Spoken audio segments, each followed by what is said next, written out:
स्वागत आहे तुम्हा सर्वांचं पुन्हा एकदा आपल्या एका नवीन व्हिडिओमध्ये। तर मित्रांनो, आपण आजचा व्हिडिओ एकदम कडक अशा सॉन्गवर मित्रांनो मराठी सॉन्गवर व्हिडिओ एडिट केलाय।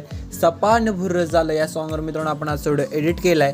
तर मित्रांनो, आजचा व्हिडिओ एडिट करण्यासाठी तुम्हाला अलाइट मोशन जो ॲप आहे त्याची गरज लागणार आहे मित्रांनो, आणि त्याबरोबर लागणार प्रीसेट, बिटमार्क आणि शेक इफेक्ट। आणि मटेरियलमध्ये फोटो वगैरे तुमचे असतील ते तुम्ही यूज करणार आहेत। आणि जे काही प्रीसेट आहेत ते तुम्हाला पहिल्यांदा इनपुट करून घ्यायचे अलाइट मोशनमध्ये, नंतर तुमचा अलाइट मोशन तुम्हाला ओपन करायचे। त्यानंतर खाली प्रोजेक्टचं ऑप्शन यावर क्लिक करायचे आणि जे तुम्ही प्रीसेट इनपुट करून घेणार आहेत त्यामधला तुम्हाला बिटमार्कवाला प्रीसेट असणार तो ओपन करून घ्यायचे। तुम्हाला अशा टाईपची मी एक कन्सेप्ट रेडी करून दिले। फोटो वगैरे आधीच ॲड आहेत, फक्त तुम्हाला तुमचा फोटो रिप्लेस करायचे, इथे रिलिक्स वगैरे तयार करून दिलाय। तर मित्रांनो, तुम्हाला काय करायचं तर फक्त बघू शकता। तर मित्रांनो, तुम्हाला काय करायचं इथे खालचा जो आपला बॅकग्राऊंडचा जो फोटो आहे त्या फोटोला असं क्लिक करायचं, तुम्हाला तुमचे ते फोटो ॲड करायचे समजा। तर त्यावर आपण क्लिक केलं आणि त्यानंतर कलर अँड फिलचे ऑप्शन गेले, जे नावाचं इथे नाव वगैरे येईल, तुमचं नंबर वगैरे येतील त्यावर क्लिक करा।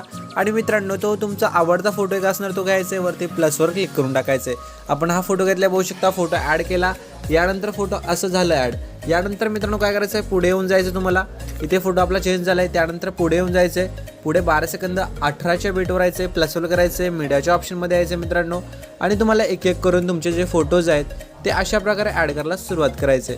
तर इथे तुम्हाला काय करायचं आहे, तुमचे जे फोटोज असतील मित्रांनो ते ॲड करायचे आहेत। आणि हा जो फोटो आहे दुसरा, त्याला लॉंग प्रेस करून एक ग्रुप लेअरच्या खाली घ्यायचं आहे आणि जो ग्रुपमध्ये फोटो आहे तो तुम्हाला रिप्लेस करायचा। तुम्ही जो खालचा तुमचा फोटो सेम पद्धती तुमचा फोटो जो आहे तो ॲड करायचा आहे। तर ग्रुप लेअरवर क्लिक केल्यानंतर एडिट ग्रुप राहायचं आहे, जे फोटोचा लेअर आहे त्यावर क्लिक करून कलर अँड फिलचे ऑप्शन जायचं आहे, जे आपल्या नावाचं ऑप्शन येईल त्यावर क्लिक करून मित्रांनो तुम्हाला तुमचा फोटो अशा प्रकारे जो बॅकग्राऊंडला फोटो असेल तोच फोटो तुम्हाला इथे चेंज करून घ्यायचा आहे, बघू शकता अशा प्रकारे। आणि जो बॅकग्राऊंडचा खालचा जो फोटो आहे त्यावर क्लिक करून ब्लेंडिंग आणि ऑपेसिटीमध्ये यायचं आहे, कलरमध्ये जाऊन शेवटचं ऑप्शन सिलेक्ट करायचं आहे आणि ऑपेसिटी तुम्हाला याचे 60% ठेवायचे अशा प्रकारे।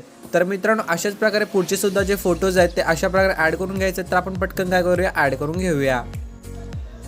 तर मित्रांनो बघू शकता अशा प्रकारे हे फोटोज तुम्हाला ॲड करायचे आहेत। फोटोज ॲड करून झाल्यानंतर तुम्हाला करायचं मित्रांनो, तर आपण आता समजा फोटो ॲड केलेत, तर तुम्हाला काय करायचं ते जे फोटोज ॲड केलेत 2 फोटो आहेत त्या 2 फोटोला तुम्हाला शेक इफेक्ट द्यायचे लावायचे म्हणजे। तर त्यासाठी तुम्हाला काय करायचं मित्रांनो, तुम्ही बॅक यायचे आणि मित्रांनो तुम्हाला शेक इफेक्टमध्ये जाऊन तुम्हाला काय करायचं, हा जो फोटोचा इफेक्ट आहे त्यावर क्लिक करायचं, इफेक्ट्स येऊन 3 डॉट जायचं, इफेक्ट कॉपी करायचे। समजा तुम्ही बॅक आल्यानंतर मेन जो आपला प्रोजेक्ट आहे मित्रांनो तुम्हाला त्याला ओपन करायचं आहे आणि त्यानंतर तुम्हाला पुढे येऊन मित्रांनो जो पहिला फोटो दिलेला आहे त्यावर क्लिक करून इफेक्ट्सवर जाऊन 3 डॉट जाऊन पेस्ट इफेक्ट करायचे, दुसरा फोटो सोडायचा आणि तिसऱ्या फोटोला हा सुद्धा पहिला आपण जो इफेक्ट लावला तोच लावून टाकायचा आणि चौथा फोटो सुद्धा सोडून द्यायचे अशा प्रकारे।